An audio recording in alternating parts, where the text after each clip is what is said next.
Walt Disney, the Architect of Dreams. Part 1. Introduction and the English Parchment Method. Hello everyone, and a very warm welcome back to English Parchment. We are so glad to have you with us for another journey into the lives of people who changed how we see the world. Today, we are looking at a man whose name is synonymous with childhood, magic, and imagination. Walt Disney. Before we start the story of the man who started with a mouse and built a kingdom, please take a moment to like this video and subscribe to English Parchment. Your support is the magic ingredient that helps us grow and create these long-form lessons for English learners all over the world. Today, we are using the Contextual Visualization technique. 1. See the story. When we talk about a small mouse or a giant castle, try to describe the colors and the sounds in your mind. This connects English words directly to your imagination. 2. Identify transitions. Watch for words like furthermore, eventually, despite, and meanwhile. These are the glue that holds English stories together at a B1 level. 3. The 2,200 word challenge. This is a 20-minute deep dive. By watching until the end, you are training your brain to stay focused in English. This is how you reach true fluency. Imagine you have just lost your most successful character. Your business partners have betrayed you, and your company is almost bankrupt. Most people would give up and find a regular job. But Walt Disney sat on a train, picked up a pencil, and drew a little mouse with big ears. How did a man who was once fired from a newspaper because he lacked imagination become the most influential storyteller in history? And why is his vision of the future so important to us today, in the spring of 2026?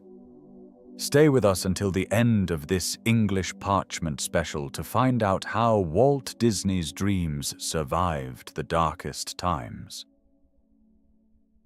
Part 2. The Boy from the Farm. Our story begins in December 1901 in Chicago, Illinois. Walt was one of 5 children. His father, Elias, was a strict man who moved the family to a farm in Marceline, Missouri, when Walt was very young. The farm in Marceline was where Walt's imagination was born. He didn't have many toys, so he started drawing. He would sit under a large tree, which he called his dreaming tree, and draw the animals he saw around him: horses, pigs, and chickens. A neighbor, a retired doctor, even paid Walt to draw a picture of his horse. This was Walt's first professional art job. However, the farm life didn't last. The family moved to Kansas City, where Walt and his brother Roy had to wake up at 3:30 a.m. every single morning to deliver newspapers. It was cold, exhausting work. Walt often fell asleep in school because he was so tired. But even in the snow of Kansas City, he was dreaming. He began to take Saturday classes at the Kansas City Art Institute. He realized that he didn't just want to draw, he wanted his drawings to move. Part 3. The First Failure. Laughograms. After serving as an ambulance driver in France during World War I, where he covered his ambulance in drawings instead of camouflage, Walt returned to Kansas City. He got a job at an art studio and met a brilliant artist named Ub Iwerks. Together they decided to start their own company. They called it Laughograms. They made short, funny cartoons to show in local theaters. Walt was a genius at ideas, but he was terrible with money. He spent too much on high-quality equipment and didn't have enough customers. In 1923, Laugh-O-Grams went bankrupt. Walt was so poor that he lived in his office and ate cold beans from a can. He had only one thing left, a film called Alice's Wonderland, which mixed a real girl with cartoon characters. He decided to leave his failures behind. He sold his camera, bought a one-way train ticket to Hollywood, and arrived with just $40 in his pocket and a suitcase full of dreams. Part 4. The Betrayal and the Mouse. In Hollywood, Walt and his brother Roy started the Disney Brothers studio. They found success with a character called Oswald the Lucky Rabbit. Oswald was a big hit, and Walt felt like he was finally going to be a star. But in 1928, Walt traveled to New York to ask for more money from his distributor, Charles Mintz. Instead, Mintz told Walt that he had secretly hired away all of Walt's animators, and that Mintz now owned the rights to Oswald. Walt was crushed. He had lost his character, his team, and his income in a single day. On the long train ride back to Los Angeles, Walt didn't cry. Instead, he started to draw. He remembered a small, friendly mouse that used to play on his desk back in Kansas City. He drew a mouse with round ears and red shorts. He wanted to call him Mortimer, but his wife, Lillian, said the name sounded too fancy. She suggested Mickey.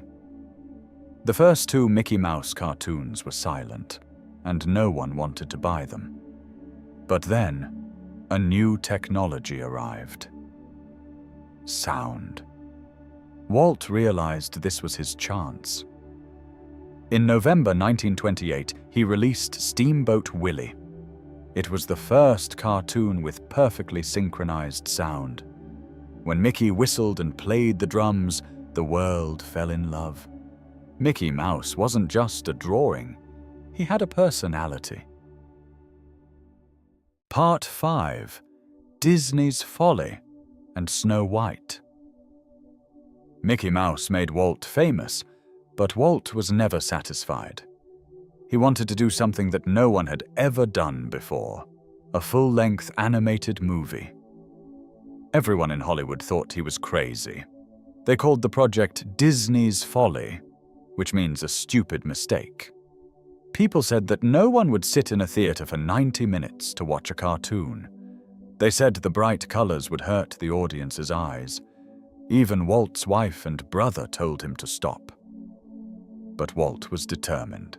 He mortgaged his house to pay for the movie. He pushed his animators to be perfect.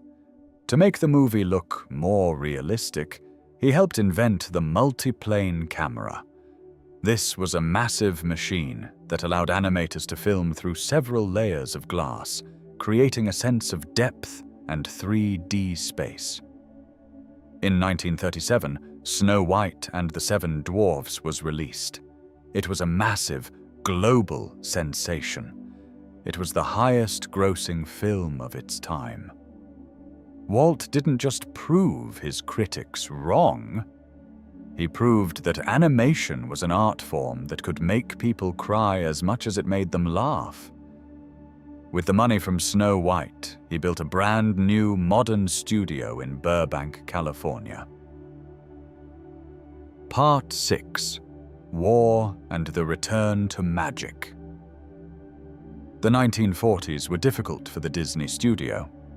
World War II broke out, and the European market, where Walt made most of his money, was closed. The studio began to make training films for the American military and propaganda cartoons. Walt was also facing problems with his workers. There was a big strike in 1941, and Walt felt betrayed. He had always seen his studio as a big family, but he realized that the business was becoming too large for that. After the war, the studio was in debt, but in 1950, Walt released Cinderella. It was a huge success and saved the company. He followed it with other classics like Peter Pan, Alice in Wonderland, and Lady and the Tramp. But even as his movies were succeeding, Walt was looking at something bigger. He was tired of making movies that people just watched. He wanted to build a place where people could actually enter his stories. Part 7. Building the Happiest Place on Earth. Walt had a new dream, a theme park. He had taken his daughters to local carnivals and felt they were dirty and boring for parents. He wanted a place that was clean, safe, and magical for the whole family. He called it Disneyland. Once again, the experts told him it would fail. They said a theme park would be too expensive to run. To get the money, Walt did something revolutionary. He made a deal with the ABC television network. He agreed to host a weekly TV show called Disneyland in exchange for the money to build his park. Disneyland opened in July 1955. The opening day was a disaster. The asphalt on the roads was still melting, and many rides broke down. But the public didn't care. They loved it. Disneyland became a cultural icon. Walt was often seen walking around the park in the early morning, talking to the workers and checking every detail. He was the host of the world. Part 8. EPCOT and the Vision for the Future.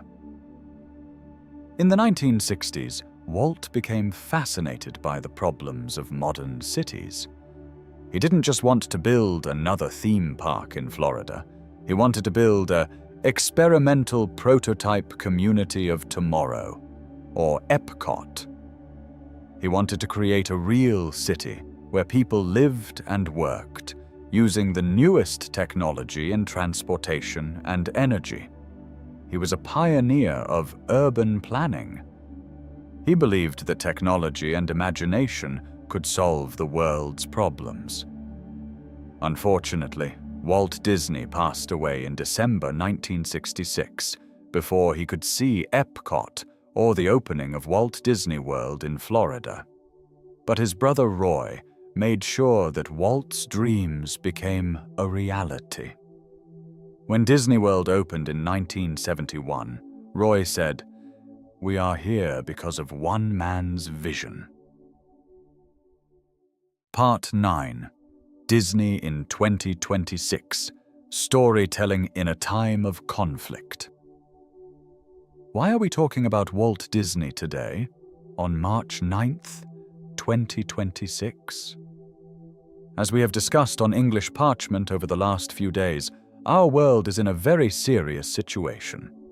With the news of Operation Epic Fury and the tensions across the globe, it is easy to feel overwhelmed by reality. We see images of military strikes and political debates every day. In times like these, the legacy of Walt Disney is more important than ever. Walt lived through the Great Depression and 2 world wars.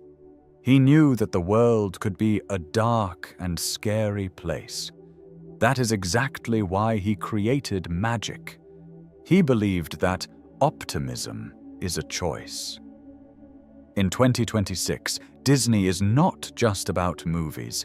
It is about providing a safe harbor for our minds. Whether we are watching a classic cartoon or experiencing a story in virtual reality, Disney reminds us that there is still beauty, goodness, and hope in the world. He taught us that it's kind of fun to do the impossible. In a world that feels impossible right now, that is a message we all need to hear. Part 10. Conclusion and your next step. Thank you for spending these 20 minutes with us on English Parchment. You have just listened to over 2,200 words of B1 level English. That is a massive achievement. Your focus is the key to your success. Walt Disney once said, "The way to get started is to quit talking and begin doing." You have done exactly that today by practicing your listening and reading. Now, I have a question for you. Walt Disney's most famous character was a simple mouse.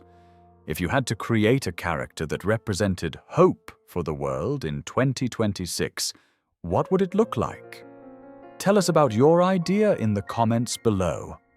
In English, it's the perfect way to practice your descriptive vocabulary.